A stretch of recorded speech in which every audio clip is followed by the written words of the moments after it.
प्यारे छात्रों, आज हम कक्षा 12वीं क्लास की हिंदी भाग 2 अंतरा के पाठ 2 सूर्यकांत त्रिपाठी निराला की कविता गीत गाने दो मुझे और सरोज स्मृति पर बात करेंगे। सबसे पहले हमें निराला जी के बारे में कुछ जान लेना चाहिए।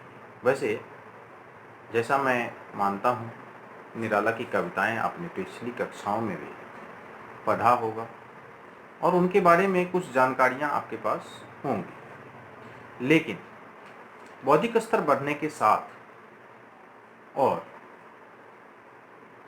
ज्ञान की आवश्यकता होती है, तो हमें इनके काव्य परिचय पर एक बार दृष्टि डाल लेनी चाहिए।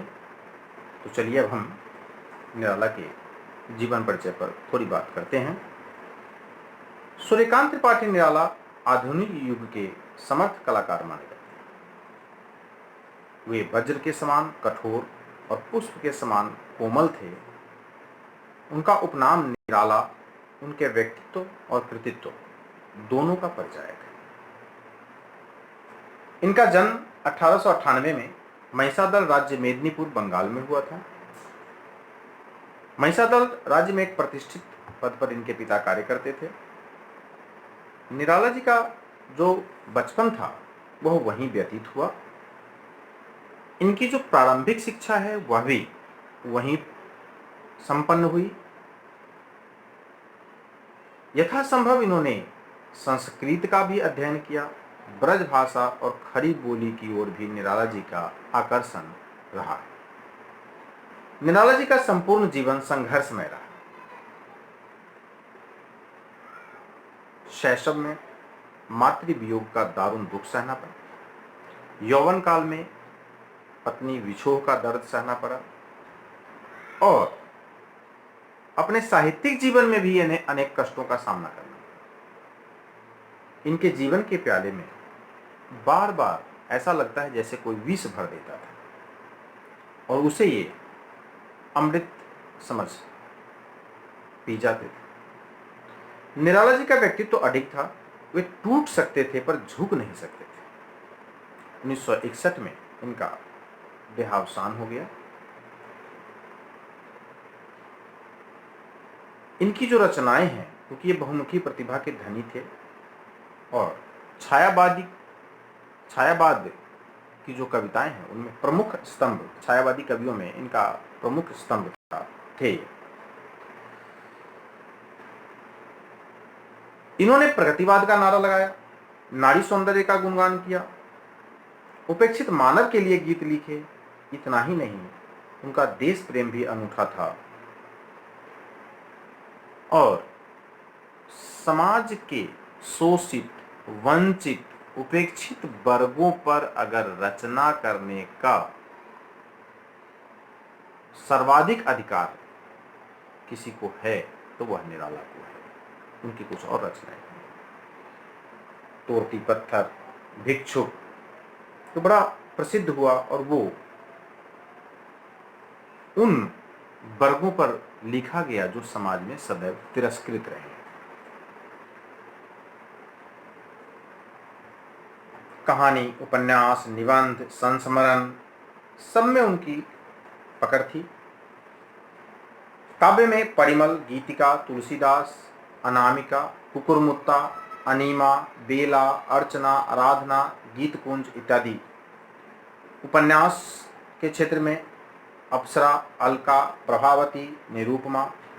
कहानी संग्रह लीली, सखी, सुकुल की बीवी। रेखाचित्र कुल्ली भाट, बिलेल सुर, बकड़ीहा। आलोचना और निबंध, प्रबंध पद्म, प्रबंध प्रतिभा और प्रबंध परिचय। जीवन परिचय भी इन्होंने लिखा, राणा प्रताप, प्रहलाद, ध्रुव, शकुंतला, भीष्म। इसके अलावा भी इन्होंने कुछ अनुवाद किए थे।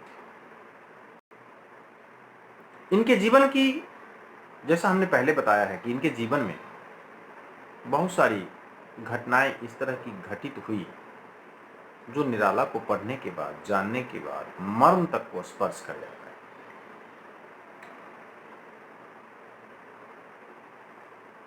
है। निराला जी अद्वैतवादी थे। ये आत्मा और परमात्मा के प्रमेय संबंध को रहस्यवाद कहते हैं। स्वामी विवेकानंद से प्रभावित होने के कारण निराला जी का रहस्यवाद व्यवहारिक के धरातल पर उतर कर प्रकट हुआ है। शक्ति, करुणा और सेवा ही निराला जी के दर्शन का निष्कर्ष है। अद्वैतवाद के अनुसार आत्मा और परमात्मा अभिन्न है। इस अभिन्नता का बोध कराने वाली निराला जी की सर्वश्रेष्ठ कविता तुम और मैं। तो इस तरह से निराला जी ने विभिन्न उस पर विषयों पर चित्रण किया है। जैसे अभी हमने रहस्यवाद पर बात की, प्रकृति चित्रण पर भी इन्होंने बात किया है, जिसमें यमुना की कलकल करती ध्वनि को इन्होंने दर्शाया है। छायावाद की सफल अभिव्यक्ति है और उसमें इनकी जो रचना है जूही की कली,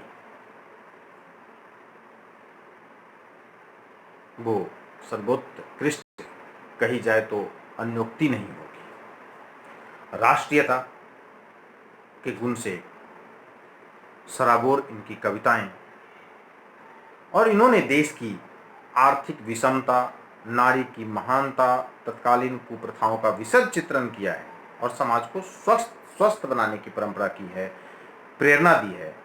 जागो फिर एक बार शीर्षक कविता में निराला जी ने अतीतकालीन वीरता के उत्सर्ग भावना का चित्र खींचा है। मानवतावादी दृष्टिकोण भी रहा है और इसमें मैंने जैसा पहले जिक्र किया था, उपेक्षित और वंचित वर्ग का वह भिक्षुक और तोड़ती पत्थर मानवतावादी दृष्टिकोण का परिचय देती है। दुखानुभूति, करुणा एवं निराशा, यह भी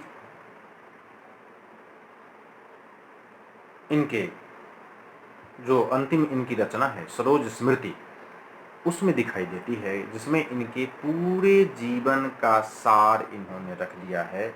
और ये आत्मानुभूति, दुखानुभूति, करुणा, निराशा और संभवतः अपने धर्म, जो प्रत्येक व्यक्ति को पालन करना होता है, पितृधर्म का, सामाजिक दायित्वों का, शायद उसके निर्वहन में कहीं जो कमी रह गई उसकी कचोट दिखती है इनके सरोज स्मृति में। प्रगतिवाद के क्षेत्र में भी इन्होंने लिखा है और ये कविता इनके लिए और इनके जीवन के लिए बड़ी कष्टदायी रही। कुकुरमुत्ता, और कुकुरमुत्ता से उस समय के जो भारतीय राजनीति के सशक्त फलक थे उनको तक हिला दिया, मर्माहत कर दिया था। और इसकी पहली ही पंक्ति, जैसा कि आप जानते हैं कि छायावाद में सीधे सीधे कोई बात नहीं कही जाती है, उसको माध्यम बनाया जाता है, शाब्दिक अर्थ वहां नहीं होते। तो इसी तरह से उसकी पहली ही पंक्ति उन्होंने कहा कि अबे सुन ओ गुलाब, अबे सुन ओ गुलाब। अब आप संकेत मात्र से समझ जाएं कि हमारे भारतीय राजनीति में गुलाब सबसे ज्यादा किसे प्रिय था। और सीधी सीधी चुनौती निराला ने दी। तो कहीं ना कहीं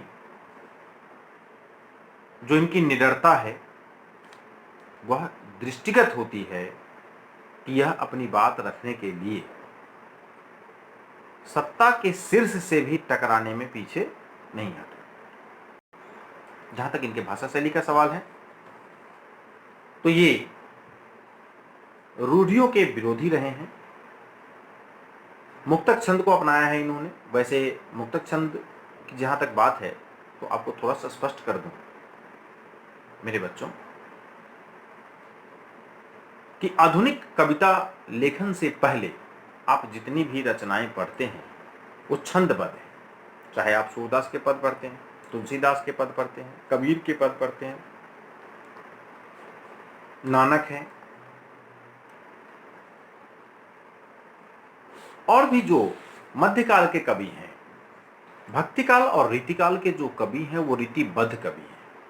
उन्होंने अपनी रचनाओं को छंदों में, मात्राओं में बांध रखा। आधुनिक काल में इसका टूटता है और सुमित्रानंद पंत के इस पंक्ति से भी आप समझ जाएंगे, खुल गए छंद के बंध, यानी जो छंद का बंधन था कविता को लिखने के लिए वो खुल गए। तो इन्होंने मुक्तक छंद में रचना की है। स्वर और लय भी इनकी कविताओं में दिखाई देता है। इनके जो कविताएं हैं उसमें गायन तत्व मौजूद है। उसको जैसे आप तुलसी या सूर के दोहे को गाते हैं, मीराबाई के भजन को गाते हैं, उस तरह से बहुत सारी जो निराला की कविताएं हैं उसको आप गा सकते हैं।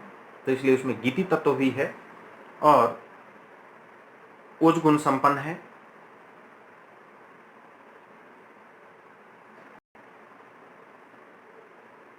और इनकी जो रचना है वो समास प्रधान भाषा का प्रयोग है। इसमें भाषा सरल, सहज और व्यवहारिक है, बहुत ज़्यादा क्लिष्ट नहीं है।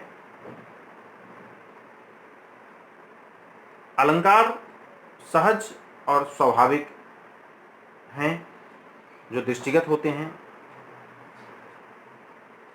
और इस तरह से निराला का जो बहुत बड़ा व्यक्तित्व है हिंदी जगत में,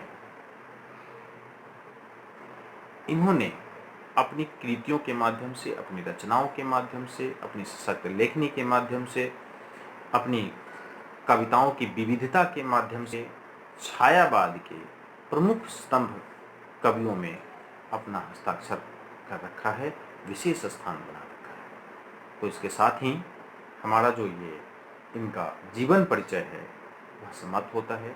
और बच्चों थोड़ा सा इसको इसलिए भी ध्यान रखना जरूरी है क्योंकि 12वीं ऐच्छिक में जो 5 नंबर का कवि परिचय आता है उसमें हमें उनकी 2 रचनाओं के नाम, उनकी भाषा शैली और संक्षेप में उनका जीवन परिचय देना आवश्यक होता है।